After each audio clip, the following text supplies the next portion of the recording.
Hello and welcome to the fourth module in our series for our Getting to Know GIRFEC training workshop. This training module is all about the national practice model. We also have other training modules available to watch on our website.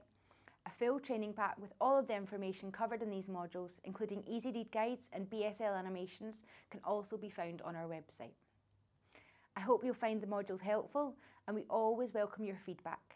If you want to get in touch with our Children and Young People programme, please email us at girfec@alliance-scotland.org.uk. The main learning outcomes of the GIRFEC training is to support participants to increase their knowledge and understanding of GIRFEC, learn about the GIRFEC toolkit, and understand how to promote children, young people and families' wellbeing by using the GIRFEC approach. As we weave through the training, have a think about how you may already use GIRFEC in your own practice. The national practice model is based on an understanding of a child or young person's world that considers the child or young person to be at the heart of their family and community. It's a dynamic and evolving process of assessment, analysis, action and review, and a way to identify outcomes and solutions together with children or young people. Using the national practice model in this consistent way allows practitioners, together with children, young people and families, to undertake an assessment, construct a plan and provide appropriate support. It also allows for regular and consistent review of the plan. The model helps practitioners, including those acting as a named person or lead professional, to think about a child's wellbeing in a systematic way. They will start by reviewing what they know about any concerns made known, usually by the child or family themselves, regarding a children's wellbeing. They should consider this information carefully with the family, carers and the child, using a strengths-based approach in line with the values and principles of GIRFEC and with other appropriate professionals to assess what needs to be offered to that child and family to promote the children's wellbeing. In partnership with the child and parents, they will plan any further action to be taken and can ask other services to help meet the child's wellbeing needs. There are 5 key GIRFEC questions that practitioners should ask themselves when considering a child or young person's wellbeing. Whilst maintaining a focus on the rights of the child or young person should fully participate in discussions when considering these questions. What is getting in the way of this child or young person's wellbeing? Do I have all the information I need for this child to help this child or young person? What can I do now that is needed and appropriate to help this child or young person? What can my agency or organisation do now to help this child or young person? And what additional help, if any, may be needed from others? Engaging with children, young people and families around these key questions is central to the model.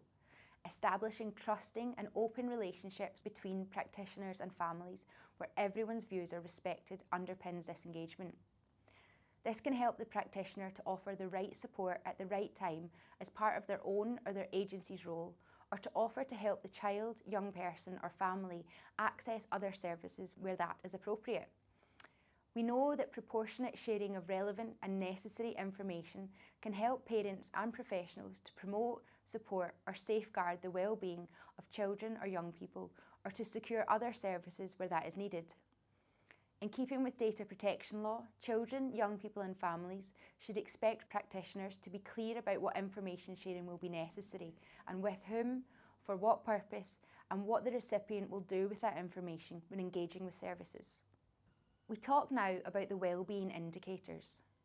The national outcomes for children and young people from the Curriculum for Excellence say that all children should be confident individuals, effective contributors, successful learners and responsible citizens. To achieve this all, children need to be safe, healthy, achieving, nurtured, active, respected, responsible and included. These are known as the wellbeing indicators and are sometimes referred to by the term SHANARRI.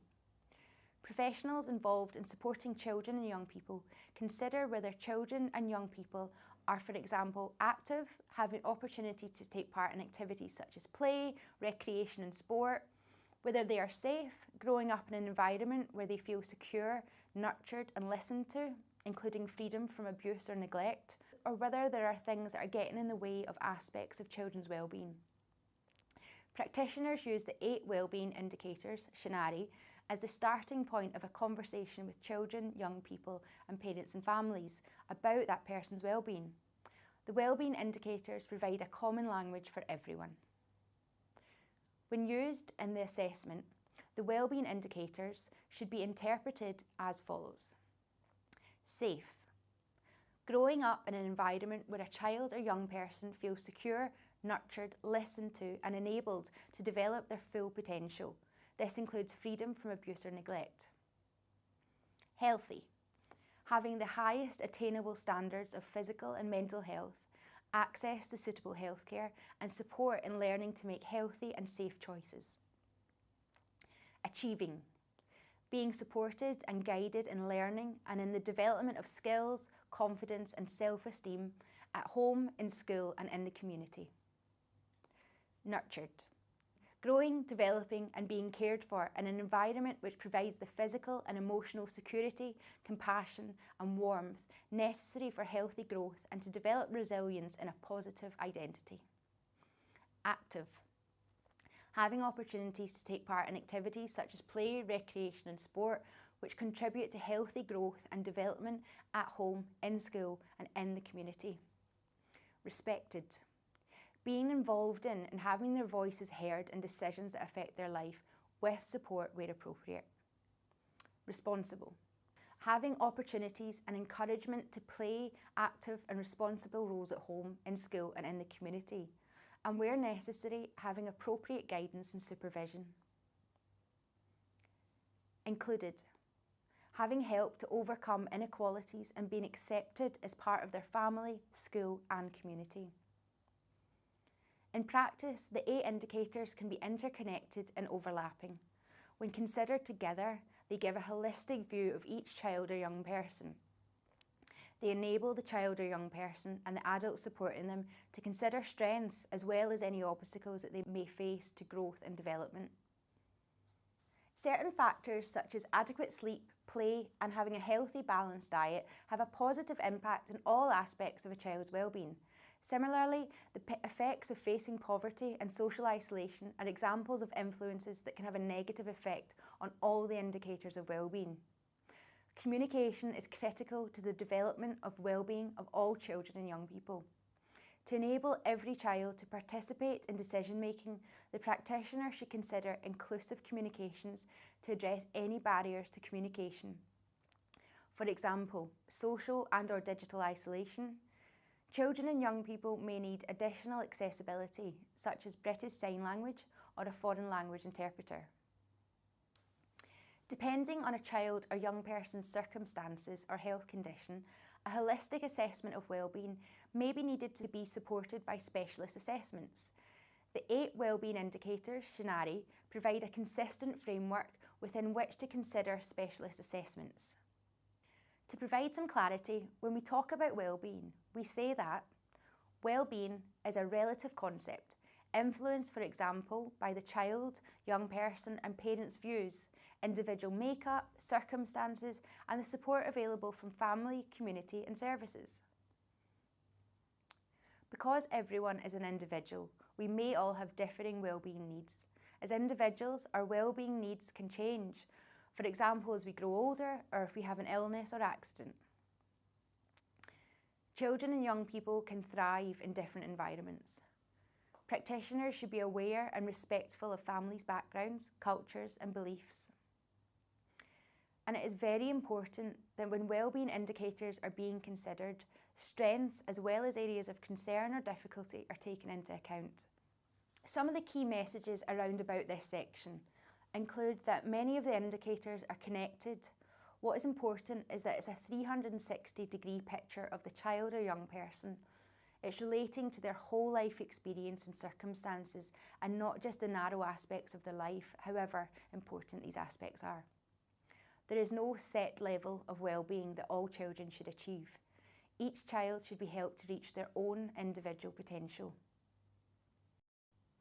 Professionals sometimes use the My World triangle and the resilience matrix to help think about and clarify strengths, as well as areas where additional support is needed, and we'll look at these both in later modules.